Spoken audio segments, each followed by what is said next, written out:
I prefer psychological warfare, you know?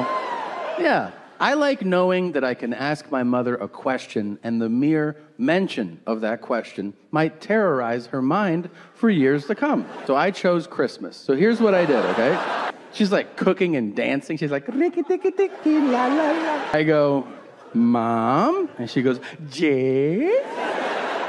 Like I could feel the joy coming off of her. And I'm like, now's a good time. I go, Mom, have you ever thought about how you're gonna have to bury each one of those dogs? And she goes, why would you say that? And I go, I don't know. I go, do you ever think about what you'll do if Dad dies before you? I would hope to die the same day. Well, that'd actually be super convenient. Like as far as planning the funerals and going over the will, if you can pull it off, I think we'd all be on board. She goes, Merry Christmas. I grew up in a Spanish-speaking household, which means I listen to a lot of Spanish music. That when you listen to Spanish music, it influences who you become, like all music would. For me, I used to listen to a lot of this singer named Juan Luis Guerra, a Dominican singer. And he would sing just a lot of love songs, you know? Songs with titles like Si tú te vas, which means if you were to leave me. And the lyrics go, Si tú te vas, mi corazón se morirá, which means if you leave me, my heart would die. I'm 10 years old, and I'm like, oh shit. I don't want that to happen. So I would balance it out. I would listen to a lot of Todd Shaw, and you might know him by his stage name, Too Short. And he would sing songs like Blowjob Betty. I would go back and forth between these two great songwriters, you know? Mi corazón se morirá. A bust a left nut, right nut in her jaw. Sperm on her cheeks is all dissolved. And that's how I go through life today. Today I'm basically like, hola. Well, anyways, after that, I kept reading messages, reading. And then, a little while ago, I got, in one 6-week period, 200,000 emails and messages just from the state of Louisiana over jokes that I told in a special. Now, if you don't know, I had a joke in a previous special, and yeah, it's fine. It was a very silly joke. The joke essentially was, I said, you know what? We should build a wall in this country, but we should build it around that dumb fucking state. That was my joke. Now, look, I'm so dumb, I was like, everybody will like that joke. No, they don't. Not the people you made it about. I got so many misspelled death threats, and I was like, is this Creole? What the hell are they trying to tell me? Do you ever wonder what kind of slave owner you would have been now? Not now.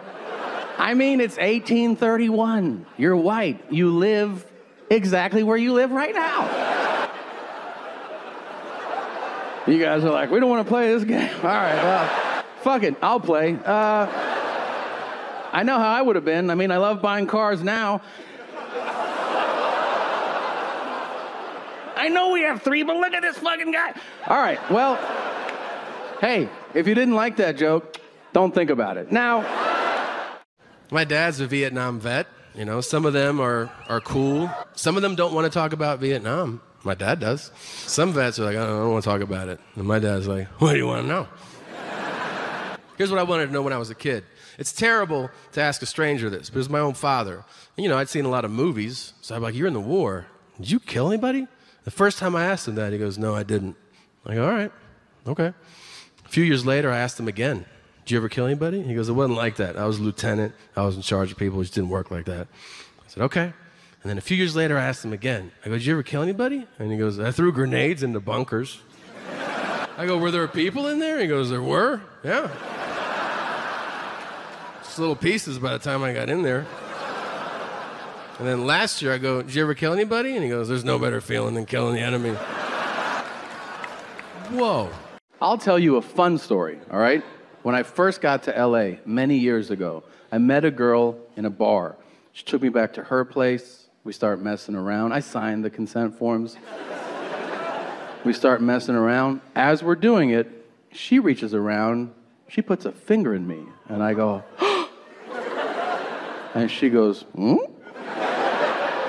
And I go, oh, yeah. That's it. That's the end of the story. But go for your dreams. First time I actually got in trouble for saying something was about 5 years ago. I got in trouble for saying gypsy on television. Yeah, I didn't say anything nice about him, so let me rephrase it.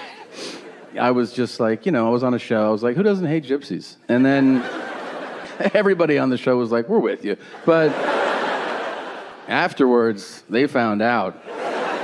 And they reached out. Like the president of the gypsies sent me a message. I guess she stole someone's phone, so she sent me this message.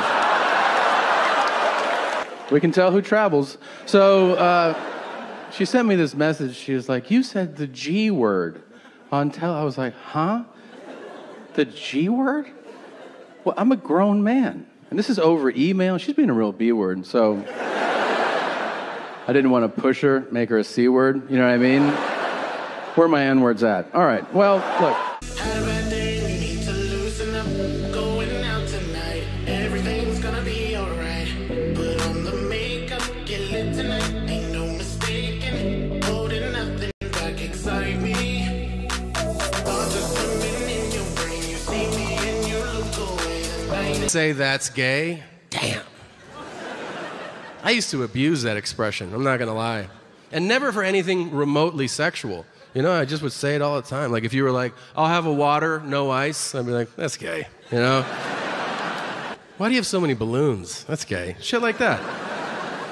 You can't say it anymore. Now, to be clear, you can say that's gay, but it has to be for something overtly gay. Like it has to be 10 guys standing in a line. Each of them has their dick in the ass of the guy in front of them, and they're marching and they're going, I want the cum. Give me the cum.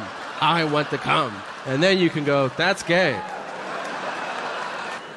And even then, they're like, take it easy. And you're like, all right, Jesus. When I say the genders, I am only speaking of 2 of the several hundred that now exist.